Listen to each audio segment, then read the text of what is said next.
Certo, vamos dar graças a Deus, amém? Aleluia!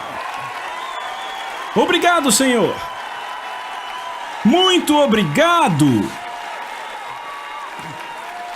Pai, em nome de Jesus, antes de qualquer coisa, obrigado por ter nos feito filhos. Poderíamos ser escravos e já estaria bom.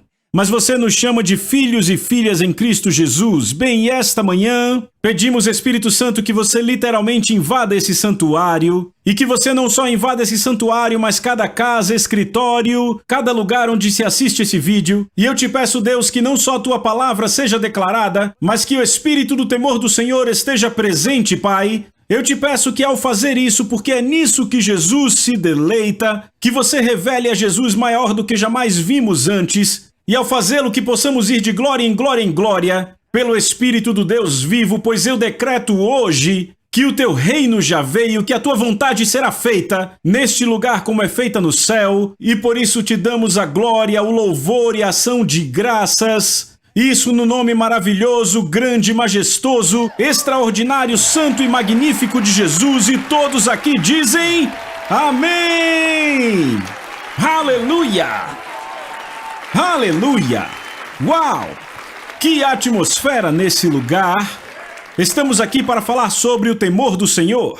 E eu quero dizer que eu creio que o Espírito Santo se manifestará pelo maravilhoso temor do Senhor ao ensinarmos isso. E eu te digo, a tua vida nunca mais será a mesma. Você diz amém? Amém?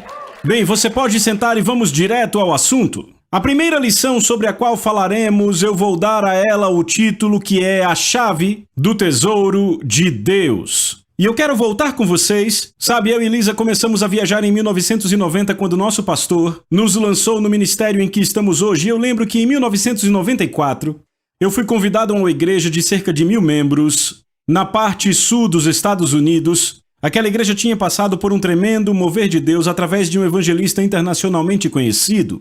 Ele tinha ido àquela igreja e acabaram fazendo 4 semanas de cultos maravilhosos. Pessoas poderosamente tocadas pela presença poderosa de Deus. Havia manifestações de pessoas literalmente ficando bêbadas no espírito. E aquela igreja foi maravilhosamente abençoada por aquele mover. Mas depois de alguns anos, aquela igreja fez o que muitas pessoas acabam fazendo com o tempo, eu diria assim. Ou seja, eles acamparam na manifestação, ao invés de continuarem avançando para Deus, que é o Deus da manifestação, amém? Arranjamos muitos problemas quando buscamos manifestações, certo? Devemos buscar a Deus, manifestações são uma bênção.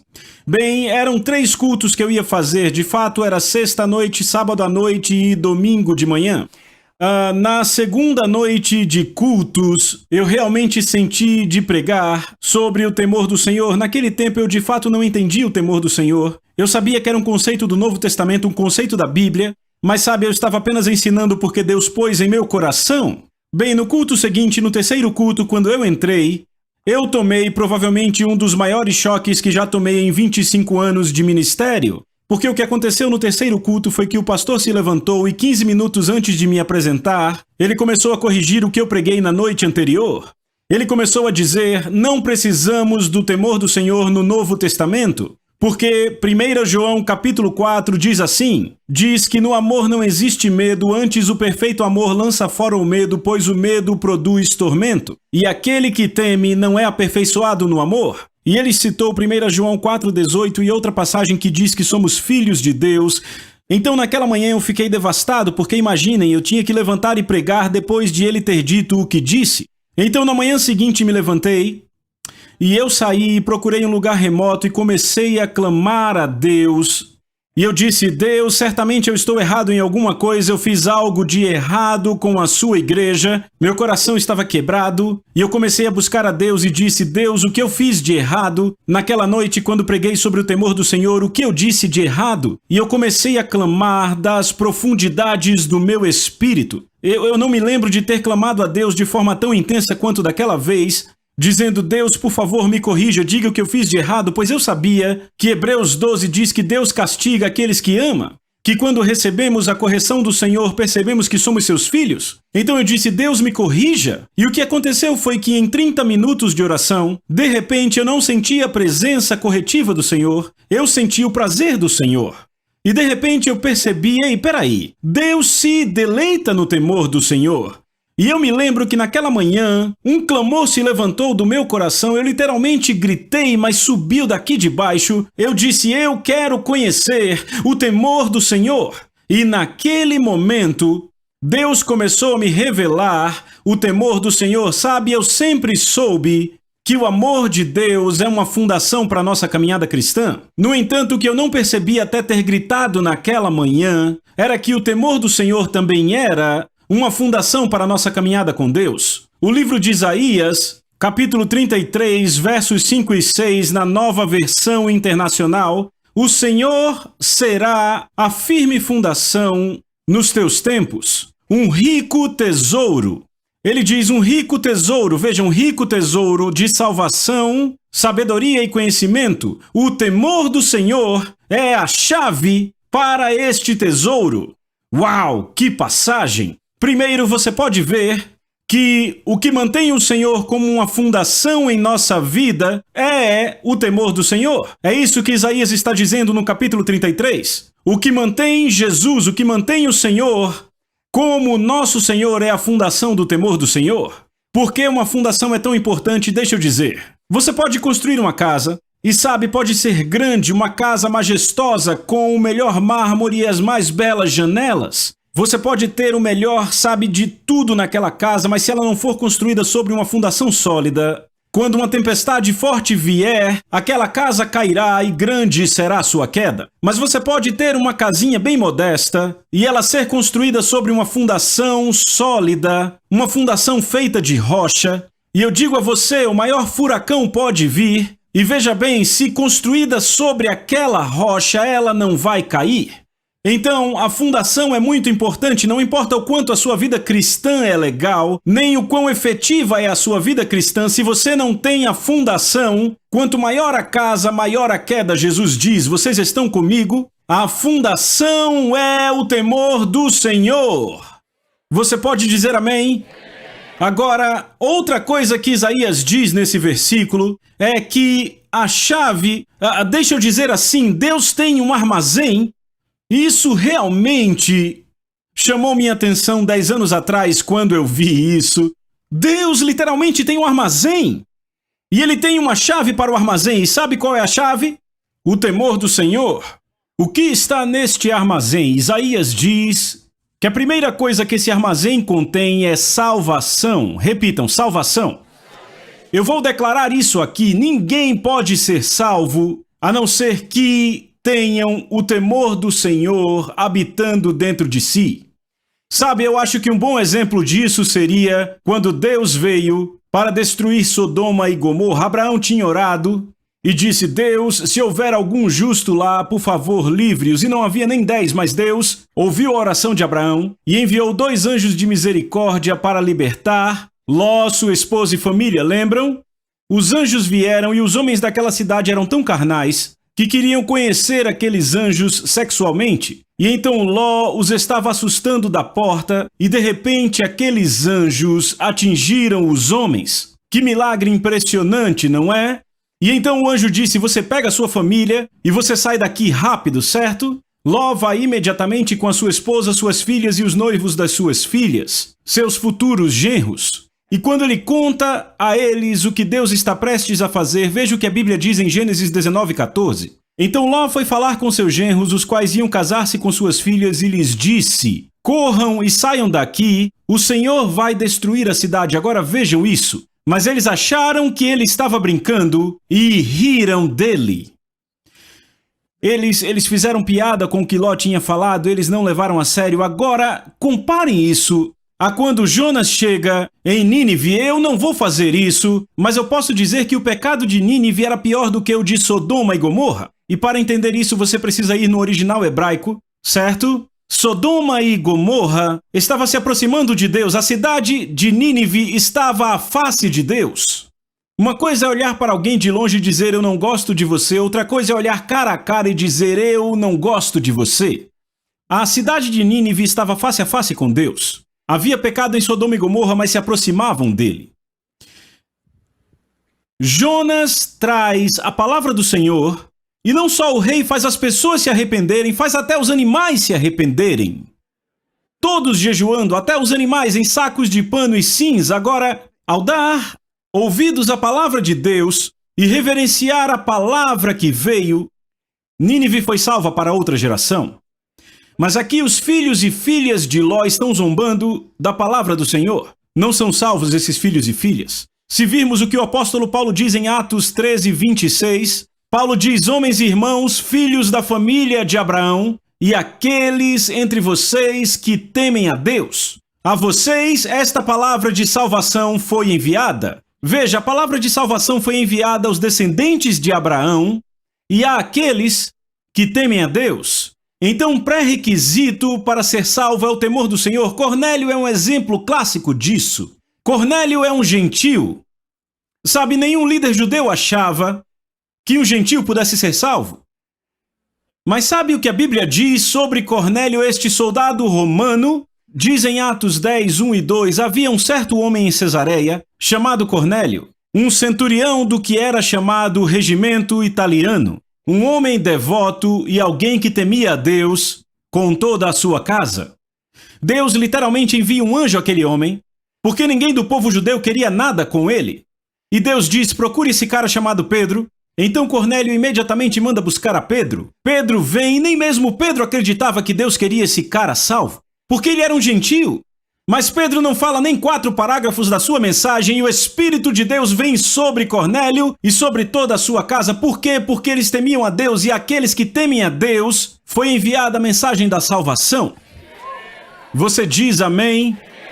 Por isso que é importante a igreja manter o temor do Senhor diante desta nação. Veremos uma grande colheita de almas quando essa nação vir à igreja andando no temor do Senhor. Se olharmos o livro de Atos, enquanto andavam no temor do Senhor e no conforto do Espírito Santo, rapaz, o número dos discípulos se multiplicava, pessoas iam ao Senhor, vez após outra, porque o temor do Senhor é um pré-requisito, o espírito do temor do Senhor para que alguém seja salvo. Você diz amém?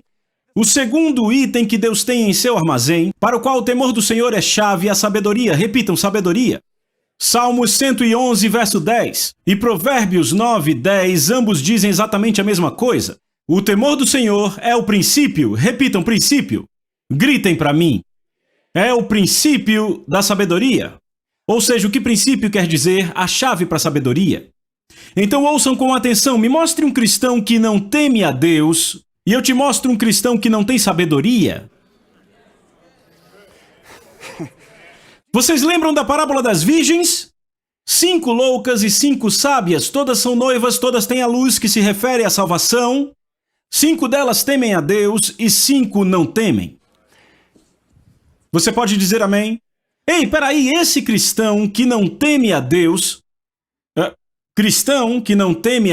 pode ter sabedoria, mas de acordo com Tiago, essa sabedoria é terrena e demoníaca. Paulo chama de sabedoria deste mundo e diz que é loucura para Deus. Se você realmente quer sabedoria, deve aprender a abraçar o temor do Senhor. Porque você não pode entrar na sabedoria do armazém de Deus. É o princípio da sabedoria. Meu Deus, isso é suficiente para eu pregar 10 horas. Qual é a terceira coisa no armazém para a qual o temor do Senhor é chave? Conhecimento, repitam, conhecimento. Provérbios 1 diz... O temor do Senhor, Provérbios 1:7, o temor do Senhor é o princípio do conhecimento. A chave, repitam, a chave do conhecimento. Então, o temor do Senhor é a chave. Você quer o conhecimento? Agora deixa eu dizer, que conhecimento é esse? É conhecimento científico, conhecimento matemático, sabe, conhecimento para negócios, há vários tipos de conhecimento. E o temor do Senhor é o princípio para que tipo de conhecimento? Ele é a chave para que tipo de conhecimento? A resposta está... em Provérbios 2, verso 5, que diz: então entenderás o temor do Senhor e encontrarás o conhecimento de Deus. O que quer dizer o conhecimento de Deus? Conhecer a Deus intimamente. Número 2, você conhecerá como Deus conhece. Você terá a mente de Cristo. Então o temor do Senhor é a chave para ter a mente de Cristo. O temor do Senhor é a chave para conhecer o que Deus quer e a forma como Ele vê as coisas. Estão comigo? Sabe, há a visão pelos olhos de um pássaro e a visão pelos olhos de Deus. Quando você teme a Deus, recebe a visão de Deus. Esse é um bom lugar para gritar e dizer amém. Amém. Então, voltando àquela igreja daquele pastor que me corrigiu, a base da correção dele Foi 1 João 4,18, ele fez todos lerem isso, ele citou outras, mas esta foi a principal. No amor não existe medo, antes o amor lança fora todo medo, o medo produz tormento, logo aquele que teme não é aperfeiçoado no amor. Certo? Então, ele defendeu este argumento por 15 minutos quando levantou para corrigir minha mensagem, com o fato de que no Velho Testamento não eram filhos de Deus, não eram nascidos de novo, eles não tinham amor de Deus habitando neles, eles não tinham as realidades da nova criação, entendem o que eu digo?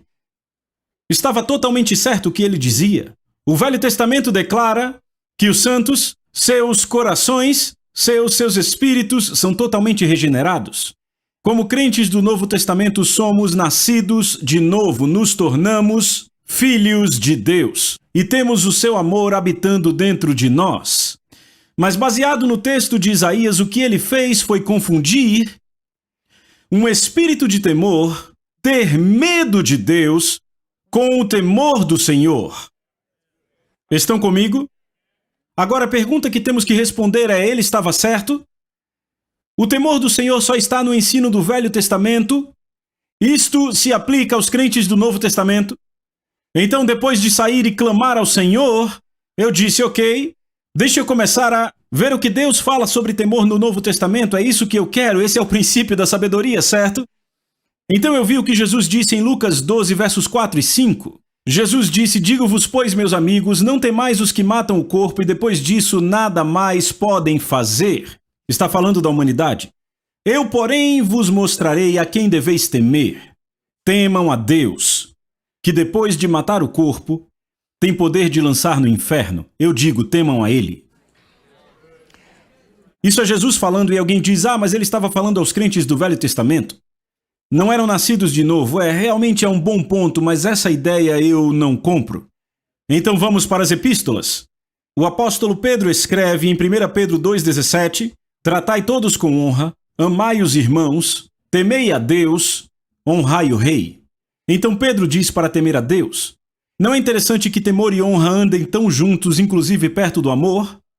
E vocês verão nestas sessões que de verdade vocês não podem amar a Deus até que o temam, porque o temor do Senhor é o princípio de conhecê-lo intimamente. Como você pode amar alguém a quem não conhece? Eu conheço muita gente que ama atores e atrizes, eles amam atletas, sabe, essas grandes estrelas que são levantadas, mas sabe, eu aposto que se encontrá-los na rua eles não vão receber nenhum aceno de reconhecimento. E eles podem amar alguma coisa sobre alguém que de fato eles não conhecem. Então vejam, o amor de Deus e o temor do Senhor estão tão próximos de acordo com Pedro, e também a honra. E alguém diz, mas John, talvez Pedro esteja usando apenas um clichê quando diz para temer a Deus, tipo, como se fala na Bíblia, usando um termo do Velho Testamento, mas de fato quer dizer algo mais ou menos como respeitar a Deus, sabe, essas coisas. Bem, vamos avançar mais um pouco. Se vocês forem para o que Pedro diz, em 1 Pedro capítulo 1, versos 14 e 17, Pedro diz como filhos da obediência, repitam, filhos. Então você vê que ele está falando aos filhos de Deus, não se amoldem às suas antigas paixões ou desejos que tinham na sua ignorância, mas como aquele que chamou vocês é santo, também vocês sejam santos. E essa é uma declaração impressionante. Como Deus é santo, você também seja santo. Como Deus é santo, vocês também. E ele está dizendo, sejam santos como Deus é santo. É uma ordem dura. Em toda a sua conduta, porque está escrito, sejam santos porque eu sou santo. E se vocês invocam ao Pai, ele está falando a filhos aqui, que sem parcialidade julga de acordo com a obra de cada um, portem-se durante o tempo da vossa peregrinação com temor. Uau! É uma declaração muito forte. Agora notem que ele faz o par do temor do Senhor aqui com a santidade. O apóstolo Paulo faz a mesma coisa em 2 Coríntios capítulo 7. Vejam o que o apóstolo Paulo diz à igreja de Corinto. Paulo diz assim, ele diz, amados, vamos nos purificar de toda a impureza, tanto da carne como do espírito, aperfeiçoando a santidade no temor do Senhor. Notem que Paulo não diz, vocês aperfeiçoarão a santidade no amor de Deus. Ele diz, a santidade é amadurecida no temor do Senhor. É um bom lugar para dizer amém? Deixa eu contar como eu aprendi isso. Lá em 1994, havia um televangelista muito famoso que estava na prisão. Ele passou 5 anos na prisão, se chamava Jim Bakker, muitos jovens não o conhecem aqui. Jim Bakker era o dono da maior rede cristã de televisão do mundo inteiro, mas ele foi pego em fraude, adultério, e esta fraude que ele cometeu, o governo o processou e ele foi lançado na prisão por 5 anos. No primeiro ano da sua sentença de prisão em Minnesota, ele disse: John, Jesus literalmente entrou na minha cela e me libertou. E eu lembro que eu tinha escrito um livro chamado Vitória no Deserto e o Jim pediu, ele leu o livro de capa a capa e pediu à sua secretária que ligasse para a minha secretária para eu poder visitá-lo na prisão. E eu disse: é claro que eu vou, e Lisa e eu fomos, eram apenas 4 horas de viagem. Naquela época nós vivíamos na Flórida. E eu lembro quando eu entrei naquela cela de prisão, aquele homem me abraçou e me segurou e ele não queria soltar, ele não me soltava. E finalmente ele me empurrou e disse: você escreveu esse livro? Ou você comprou a ideia? Eu disse: não, eu já passei pelo deserto, não o deserto que você está enfrentando, mas já passei. Ele disse: John, temos muito o que conversar. E eu lembro que sentamos e conversamos por 1h30, eu queria ter 24 horas. Uma das primeiras coisas que ele disse foi: John, essa prisão não foi o juízo de Deus sobre a minha vida, mas sua misericórdia. Eu olhei para ele e disse: o quê? Ele disse: porque se eu continuasse levando a vida que eu levava, eu iria para o inferno. Ele disse: Deus teve misericórdia de mim. E ele começou a chorar. E obviamente eu disse: ok, eu estou na presença de um homem de Deus. Aquele homem estava tão quebrado, tão humilhado. E eu lembro que depois de falarmos um pouco, na verdade depois de ele falar, eu tive vontade de fazer perguntas, e a primeira pergunta que eu fiz ao Jim foi: Jim, quando você saiu do amor de Jesus? Quando você parou de amar a Jesus? Foi quando você caiu em adultério com aquela mulher 7 anos antes de vir parar na prisão? Foi a coisa da fraude? Quando exatamente foi? Porque eu lembro que ele era muito afogueado com Deus nos primeiros anos. Ele olhou para mim e disse: John, não aconteceu? Eu disse: como assim? Ele disse: eu não deixei de amar Jesus, eu amei durante todo o processo. E então ele viu aquele susto enorme no meu rosto. Eu disse: como assim? Ele disse: John, eu amava Jesus, mas não temia a Deus. E ele disse: há milhões de cristãos por aí que amam a Jesus, mas não temem a Deus. E é o temor do Senhor que aperfeiçoa a santidade em nossas vidas. E a Bíblia ainda diz que sem santidade ninguém verá o Senhor. Estão comigo? O que Moisés clamou para ter: deixe-me ver a sua face, ninguém terá este privilégio sem santidade. E a santidade é trabalhada em nossas vidas de acordo com Paulo, não pelo amor de Deus, mas através do temor do Senhor. Vocês ainda estão comigo? Então eu quero voltar e olhar ao texto base para o temor do Senhor, 2 Coríntios capítulo 7. Todos os textos que eu citei aqui, eles usam a palavra grega phobos. O dicionário de Strong define a palavra como alarme, medo exagerado e terror. Alarme, medo exagerado e temor. Tyas define como medo, pavor, aquilo que traz terror e também que fala de reverência e respeito. Então vocês veem que é um pouco mais do que adoração e também um pouco mais do que respeito. Mas não vamos parar por aqui, vamos ver o que o apóstolo Paulo diz em Filipenses capítulo 2, verso 12. Paulo diz: desta forma, meus amados, como vocês sempre obedeceram, não apenas na minha presença, mas também agora na minha ausência, desenvolvei a vossa salvação com temor e tremor. A palavra tremor vem da palavra grega tromos. E tanto Strongs quanto Tyas definem exatamente da mesma forma. Um tremor, chacoalhar com medo. Então você vê que quando Paulo diz para desenvolver a salvação com temor e tremor, há um pouco mais aí que apenas respeito ou adoração. Existe um elemento de reverência santa e tremor no temor do Senhor, e eu falarei disso. Hebreus 12, 28 diz: uma vez que estamos recebendo um reino que não pode ser abalado, retenhamos então a graça pela qual servimos a Deus aceitavelmente. Como servimos a Deus aceitavelmente? Com reverência e temor santo. Se temor é apenas reverência e respeito, por que o escritor diz reverência e temor santo? Há mais no temor do Senhor que apenas reverência e respeito. Estão comigo? Certo, eu estou deixando a Bíblia falar com vocês agora. Quando eu fui corrigido, eu me aproximei de Deus pela palavra, porque eu sei que a Bíblia diz que toda a Escritura é inspirada por Deus e proveitosa para correção, repreensão e instrução, certo? Então eu fui para a palavra. Eu cavei fundo quando aquele homem me corrigiu, entendem? Vocês estão entendendo? Então,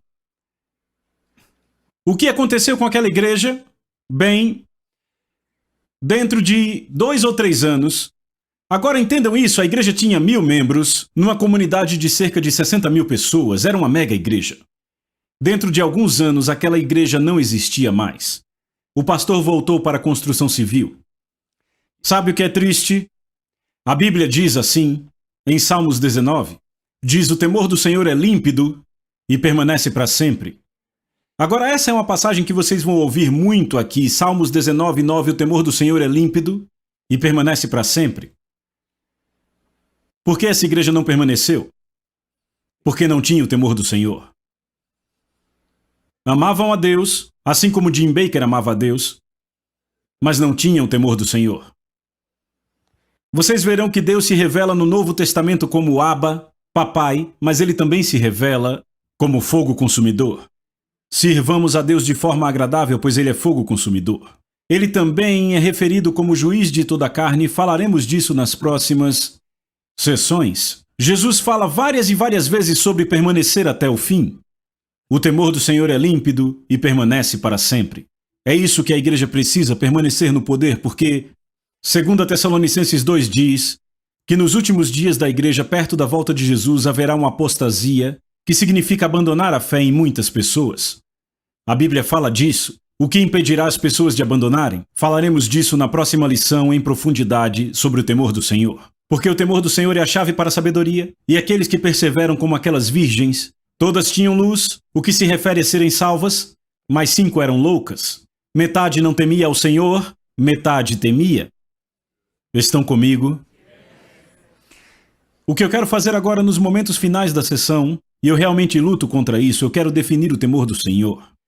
Eu não queria defini-lo até o final, mas eu sinto, o Espírito Santo está me levando e dizendo: não, você vai definir de acordo com a Bíblia, com o que o Novo Testamento diz que é, logo no começo, para você filtrar no ensino todas as passagens pela definição. Ouçam o que a Bíblia diz sobre o temor do Senhor. Primeiro eu quero dizer o que o temor do Senhor não é. Repitam, não é. O temor do Senhor não é ter medo ou ficar assustado com Deus. Como você pode ter uma relação de intimidade com Deus se você tem medo dele? E é isso que Deus tanto deseja. Ele deseja uma intimidade próxima com cada um de nós. Ou seja, se você tem medo de Deus, você quer se afastar dele como Adão e Eva no jardim.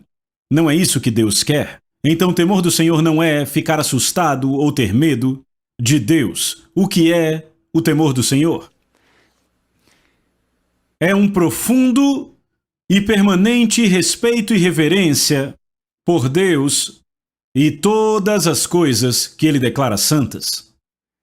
É atribuir ao Deus Altíssimo o infinito e mais elevado lugar de honra em sua vida. É tremer profundamente com reverência diante do privilégio da sua presença e da maravilha da sua palavra. É adorar apenas a Deus com louvor apaixonado e ação de graças contínua. O temor do Senhor é honrar o que ele honra, amar o que ele ama, detestar o que ele detesta, fazer do interesse dele o nosso interesse. O temor do Senhor é uma disposição, ouçam isso com atenção, é uma disposição interna que produz medo, pavor e até terror diante do simples pensamento de ofender a Deus. Esta atitude torna impossível ao indivíduo pecar casualmente, completamente ou persistentemente. Nem o menor pecado é visto de forma casual. Por isso Provérbios 16:6 diz que o temor do Senhor afasta o mal. Próximo. É submeter a nossa vontade para abraçar a dele completamente. É uma limpeza ou purificação que dura para sempre. Não existe absolutamente nada enganoso ou corrupto no temor do Senhor. E, finalmente, o temor do Senhor é uma manifestação do Espírito Santo e é o deleite de Jesus. O que eu quero dizer com o deleite de Jesus, Isaías escreveu sobre Jesus no capítulo 11, versos 2 e 3. O Espírito do Senhor repousará sobre Jesus, o Espírito de sabedoria e entendimento, o Espírito de conselho e fortaleza, o Espírito de conhecimento e de temor do Senhor. Então o temor do Senhor é uma manifestação do Espírito Santo, veem isso? Agora vejam, o seu deleite, repitam, deleite. Veja, deleite. Seu deleite é no temor do Senhor. Por isso que Jesus era ouvido. Você quer provar a sua vida de oração? Você quer ver suas orações respondidas rapidamente? Hebreus diz que Jesus foi ouvido por causa do seu temor piedoso. Uma coisa é orar, outra coisa é ser ouvido. Pense sobre isso. Ele se deleitava no temor do Senhor. Por isso que ele era ouvido. Oh, meu Deus! Agora o que eu planejo fazer no final de cada sessão é falar algumas promessas para quem teme a Deus. Você está pronto? O temor do Senhor garantirá que a grande bondade de Deus abunde em nossa vida. Salmos 31:19 diz: Oh, quão grande é a sua bondade, que você reservou aos que te temem e que você preparou para aqueles que confiam em você na presença dos filhos dos homens. Se você temer a Deus, lhe é prometida grande bondade. Ele promete proteção angelical. O anjo do Senhor acampa-se ao redor dos que o temem e os livra. Que promessa! O anjo do Senhor acampa-se ao redor dos que o temem. Essa é a que eu mais gosto. Salmos 111, verso 10 na Bíblia, a mensagem. A boa vida, repitam, a boa vida. Você vai ouvir isso várias vezes. A boa vida começa no temor a Deus. Você quer a boa vida? Abrace o temor do Senhor. Faça isso e você conhecerá a bênção de Deus. Vejo vocês na próxima.